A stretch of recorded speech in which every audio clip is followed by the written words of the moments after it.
Hello everyone, this is Alex, and today we're gonna have a little talk, you and I. I'm gonna grab some coffee. So I've noticed there's kind of a trend right now online for orchestrators and for music producers. And surely you know about this, but it's to learn how to write the most epic orchestral music. And there's things you can't imagine could be done before by like a real orchestra.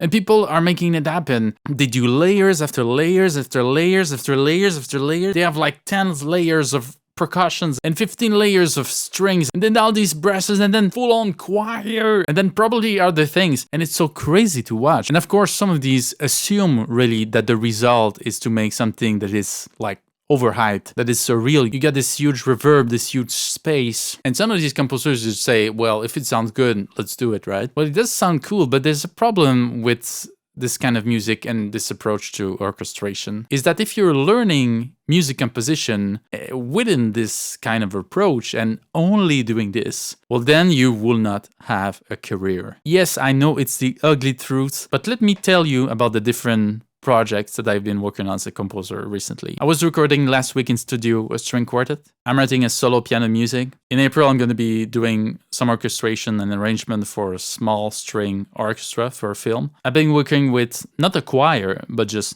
4 singers recently. Last year, I've been doing some arrangement for a chamber ensemble, recording different classical music and different small ensemble music for a children's podcast. So you see that there's none of these projects that involve composing something huge, something for a big orchestra. All of the job, I guess, is for smaller ensembles. As a music composer for the past 15 years, I've probably been commissioned once to do like this kind of epic music. And I've actually featured that excerpt in one of my other videos, the one where I present the Albion Orchestra. And if you've seen it, you've seen the layers that I present there. It's nothing near as crazy as what some of these YouTubers today are presenting. What I'm really saying is that nobody is gonna hire you to do something like this. I was hired by one of my friends and his music reference was Harry Potter. If I would have gone with this like multi-layered crazy stuff with huge percussions and huge reverb and like this 200 musician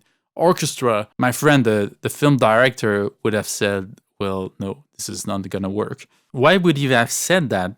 Well, it's because when you're composing for something, when you're composing for the film, when you're composing for video games, your music is never alone. There's always something on the screen. And sometimes there's sound effects that's gonna be even more important than your music. And sometimes there's gonna be dialogues. What are you gonna do when a director asks you to compose something under dialogues? You're not gonna bring in the whole brass section and do some crazy percussion stuff, right? So you really have to learn to do the simple things. You need to learn to put your music in the background, to be subtle, to be supportive. And oftentimes this kind of decision making comes from simple moves, using the right instrument at the right time in the right pitch, presenting only a couple notes and then making a gradual change that is almost imperceptible.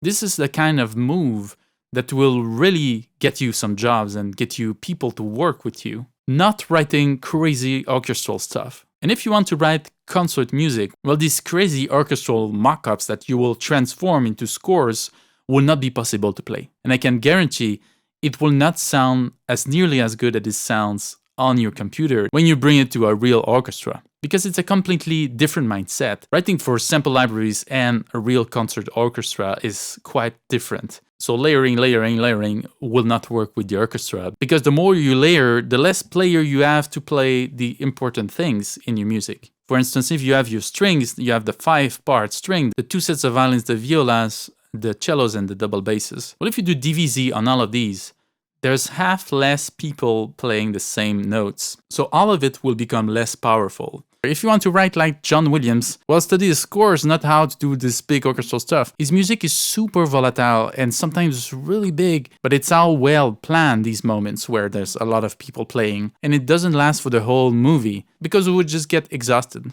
Overture for Lord of the Rings, same thing. There's a lot of music in Lord of the Rings, it's just lush string sections. He only used like long horns notes for the main theme, and it's super satisfying at that moment. Otherwise the horns sometimes just play some punches with the percussions, but mostly playing some long notes in a maybe softer dynamic to bring a lot of warmth to the music. And the percussions in this music are only used to portray the orcs. Other composers, and Zimmer, some of his music is huge, but it's mixed in a way that it's not overwhelming. Some of his music are just like long static moments with maybe a small pulse giving a sense of tension, and you might have a sudden outburst at some point, but not for 2 hours straight on the film. And now a great soundtrack in a horror movie called The Witch. They just use like solo strings which are layered and which do some noise and some low notes. They have some voices that are layered, but it's quite simple and so effective because in the studio you add in reverb and some overlays, and it's done with only a handful of musicians. The music for Oppenheimer, Ludwig Göransson. Some of the music for the soundtrack, he just used 4 violins in his studio, and with the magic for a studio, he created something unique and personable. Now back to your career as a composer, what you should focus on.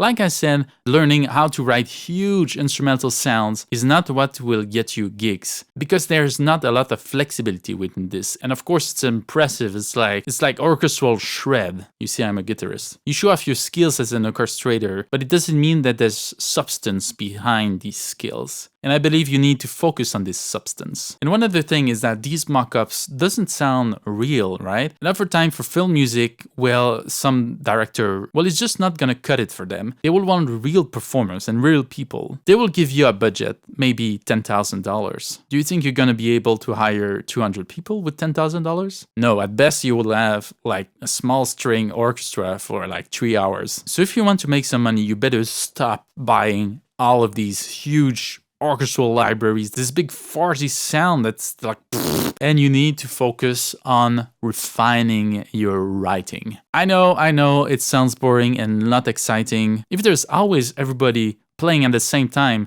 if you're composing something that's 5 minutes, people will get tired really quick. Do you listen to like big orchestral music in your car, like for 3 hours straight? I couldn't do that. Like, I mean, I love listening to this, like on a 2-minute YouTube video, but then I need to take a break. I need to go smoke a cigarette outside because it's been crazy. So you understand what I mean? I think this is not a viable option for you. You have to learn how to write subtle music, how to write for soloists, how to write for smaller ensembles, how to write music that is supporting instead of just like rolling everybody's face in the dirt, you know? And I've recently done a video on how to orchestrate a piano piece to a full orchestra. And in this video, I made this mistake. I composed something that is huge for a big orchestra. And then at the end, I take off probably 75% of what I've composed and just bring it back to a smaller orchestra. So what do you think about big, epic orchestral music? Let me know in the comments below, and I'll see you in the next one.